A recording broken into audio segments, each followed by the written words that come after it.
Many communities across St. Lucia are dealing with water shortages, as some areas are left with little to no access due to low water pressure. The situation is being made worse by climate change, rising population numbers, and outdated water treatment systems. The Water and Sewage Company Inc. WASCO has confirmed that 6 of its 10 filtration units are currently not operating at full strength, putting extra strain on the supply network, especially in the northern part of the island. To help ease the pressure, WASCO's communications officer, Diana Stevens, says the company has launched an improved water trucking service to bring relief to residents in hard-hit areas. This service expands on existing efforts to supply clean drinking water to affected communities. What our solution, that is WASCO, is to truck water to those various communities, and we have been doing that. Like I said, we made a public announcement yesterday, and if you listen out, you'll hear a town crier going into those various communities. But there is some good news.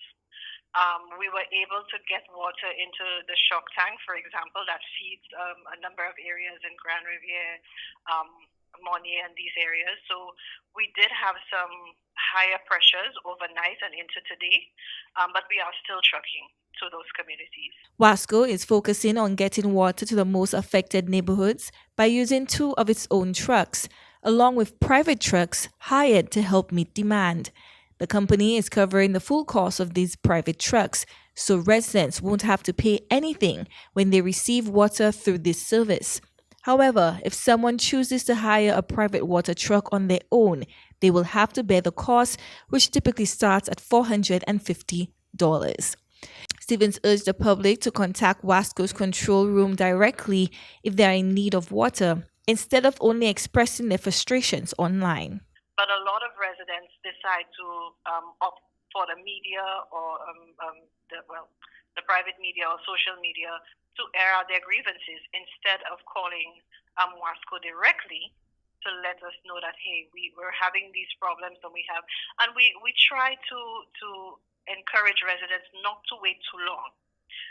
You see, you have no water for a day, 2 days, 3 days, call the control room and say, hey, there's a problem. But what happens is that people use up all their storage and then they say, well, hey, we don't have water. But by the time we mobilize our trucks, they're probably out 7 days. So we're just encouraging people, by day 1, day 2, you see that you have a situation where your pressures are really low, report it. Report it to the control room. In response to complaints from some residents about the quality of the trucked water, Stevens reassured the public that the water being delivered is safe to drink. She said WASCO is required to meet World Health Organization standards and that water is tested daily in coordination with the Ministry of Environmental Health and the Bureau of Standards.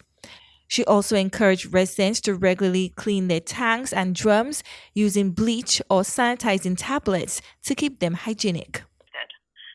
So we will not drive around in our trucks with water that persons cannot consume. Obviously, they are putting it into their tanks and into their drums. And if they prefer, they can have, sanitizing tablets and what have you, which is what we encourage. But we will not truck water to residents that they are not able to consume. That's a no-no. Meanwhile, in a move aimed at tackling the root of water supply issues, St. Lucia signed 3 funding agreements with the CARICOM Development Fund on Thursday, July 24, 2025. The agreements totaling $5.7 million will help finance 2 major water system upgrades. Most of the funding at $4.9 million will go towards upgrading the Thebos water treatment plant. Of that amount, $670,000 is being provided as a grant, while $4.23 million will come in the form of a low-interest loan. The second portion of the funding, $780,000, is being added to the Passius water treatment plant to cover higher than expected costs since it began in December 2023.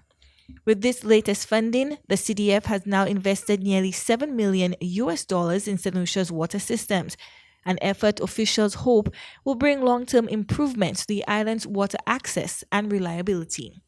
Chloe Dantes, NBC Prime.